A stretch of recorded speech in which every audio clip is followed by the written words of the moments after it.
প্রথমে লিড নিয়েও Sheffield United হেরে গেছে লিডস ইউনাইটেডের কাছে এবং এই হারে চ্যাম্পিয়নশিপের পয়েন্ট টেবিলে সবার ওপরে যাওয়ার সুযোগটা হাতছাড়া হয়েছে হামজা চৌধুরীর দল শেফিল্ড ইউনাইটেডের। সবার ওপরের নামটা এখনও লিডস ইউনাইটেড, 2 নম্বর অবস্থানেই আছে শেফিল্ড ইউনাইটেড। একটা ইয়র্কশায়ার ডার্বি ছিল, 1-0 গোলে লিডস এগিয়েও ছিল, লিডস বলছি দুঃখিত, শেফিল্ড এগিয়েছিল। সেখান থেকে এইভাবে শেষের দিকে গিয়ে ম্যাচটা পুরোপুরি হেরে বসা।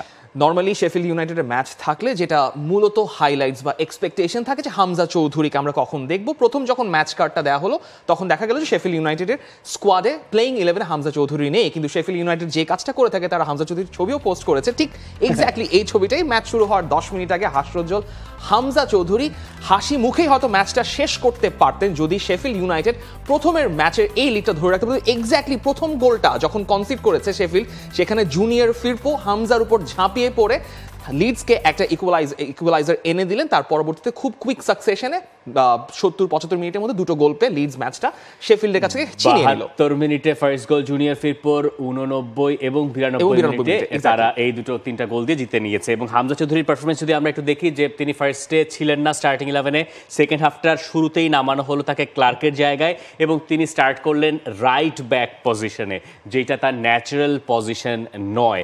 শুরুর দিকে আমি খেলাটা দেখছিলাম, শুরুর দিকে 10-15 মিনিটে ভালো কিছু ইন্টারসেপ্ট তিনি করেছেন। ইনফ্যাক্ট একটা ইন্টারসেপ্টেশন থেকে তিনি এমনভাবে একটা পাস দিয়েছিলেন যেটা শেফিল্ড ইউনাইটেডকে খুব দ্রুত একটা কাউন্টার অ্যাটাক গুছিয়ে দিতেও সাহায্য করেছিল।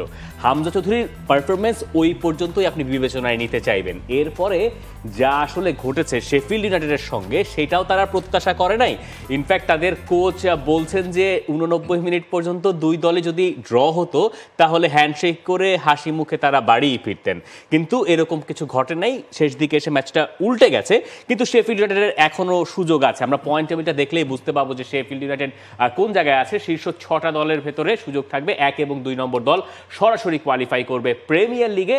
এবং এখনো পর্যন্ত খুব যে বাকি আছে চ্যাম্পিয়নশিপের ম্যাচ তেমনটা নয়, মে মাসে শেষ হবে সেই লিগটা।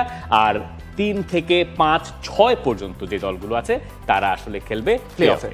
এবং লিডস ইউনাইটেড এবং শেফিল্ড ইউনাইটেড ডিরেক্টলি প্রিমিয়ার লিগে প্রমোশন পেয়ে কোয়ালিফাই করার জায়গায় রয়েছে। তাই শেফিল্ডের জন্য হারটা একটু কষ্ট যোগান দেবেই, কারণ ইয়র্কশায়ার ডার্বিতে আপনি এগিয়ে থেকে ম্যাচটা হেরে গেছেন। হামজা চৌধুরীর জন্য, হামজা চৌধুরীকে হয়তো আমরা প্রিমিয়ার লিগে দেখতে পারবো যদি শেফিল্ড ইউনাইটেড থেকে যান, পরে তো তাকে লেস্টার যেতে হবে, কিন্তু লেস্টার রেলিগেশন জোনে পড়ে আছে। তবে হামজা চৌধুরীকে নিয়ে যখন কথা হচ্ছে, শেফিল্ডের সামনে আরো কয়েকটা ম্যাচ আছে, তারপরে কিন্তু ইন্টারন্যাশনাল একটা ব্রেক। সো হামজার এই প্লেইং 11-এ থাকা বা পরবর্তীতে শুরু করাটা আসলে একটা ভালো বার্তা দিচ্ছে যে হামজা রেগুলার গেম টাইম পাচ্ছেন। এবং সামনে ইন্টারন্যাশনাল ব্রেকের আগে 4টা ম্যাচ যে হামজা পাচ্ছেন। প্রথমটা কিউপিআর এর সঙ্গে, তারপর এক সপ্তাহ ব্রেক প্রেস্টনের সঙ্গে ম্যাচ রয়েছে, আবার 4 দিন পর ব্রিস্টল এর সঙ্গে ম্যাচ, এবং শেষ ম্যাচটা শেফিল্ড ওয়েডনেসডের সঙ্গে, যেটা একটা খুব ইন্টারেস্টিং একটা ম্যাচ হবে। ডার্বির শেফিল্ড ডার্বি থেকে আরেকটা ডার্বি, এক্স্যাক্টলি। তো এখন আসলে দেখার বিষয় ওইটাই যে হামজা চৌধুরী কিভাবে বাকি ম্যাচগুলো খেলেন, কোন পজিশনে খেলেন। বাংলাদেশ জাতীয় দলে তিনি যেভাবেই খেলুন না কেন, খেলাটাই তার বড় কথা। তার আগে আমরা তার যে পারফরমেন্স সেগুলো আপডেটেড রাখার চেষ্টা করছি। For more updates, subscribe to our YouTube channel and click on the bell icon. Follow us on Facebook and Instagram. Download T-Sports app to enjoy exciting games and highlights. Visit tsports.com.